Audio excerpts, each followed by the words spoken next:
প্রশ্ন হলো রজতবাবু বাড়ি থেকে অফিসে 3 ঘন্টায় যান। ওই সম্পূর্ণ পথের অর্ধেক 10 কিমি প্রতি ঘন্টা এবং বাকি অর্ধেক পথ 15 কিমি প্রতি ঘন্টা বেগে গেলে রজতবাবুর বাড়ি থেকে অফিসের দূরত্ব কত? আচ্ছা, যদি ফিরে আসার কথা বলতো, মানে গিয়ে ফিরে আসা, তাহলে ডিস্টেন্সটা কি বলতো, অর্ধেক হতো।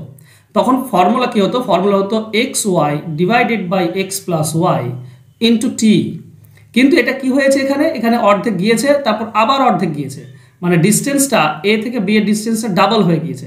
তাই এখানে তোমার যে ফর্মুলাটা লাগবে সেটা হচ্ছে 2xy divided by x plus y into t. বাস এইটুকু করলেই আমরা অ্যান্সার পেয়ে যাই।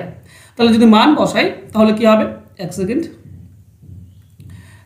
দেখো 2 ইন্টু এক্স মানে 10 কিলোমিটার, ওয়াই মানে হচ্ছে 15 kilometre, divided by x plus Y মানে 10 আর 15 যোগ হয়ে যাবে, তার মানে 25, ইন্টু টি মানে 3 ঘন্টা। বাস কাটাকাটি করো, অ্যান্সার পেয়ে যাবে। 5 দিয়ে কাটলে 3, এটা 5 দিয়ে কাটলে 5 পাবো, 5-এর সঙ্গে 10 কাটলে 2, তাহলে 2 2 4 আর এখানে 3 3 9, তো 4 9 36, এটাই হবে ডিস্টেন্স। অ্যান্সার হবে অপশন এ। আশা করছি বুঝতে পেরেছো। এই ধরনের অঙ্ক খুব সোজা, 1 সেকেন্ডে অ্যান্সার হয়ে যায়। যদি ভালো লাগে তো অবশ্যই লাইক কমেন্ট শেয়ার করে দিও। ধন্যবাদ।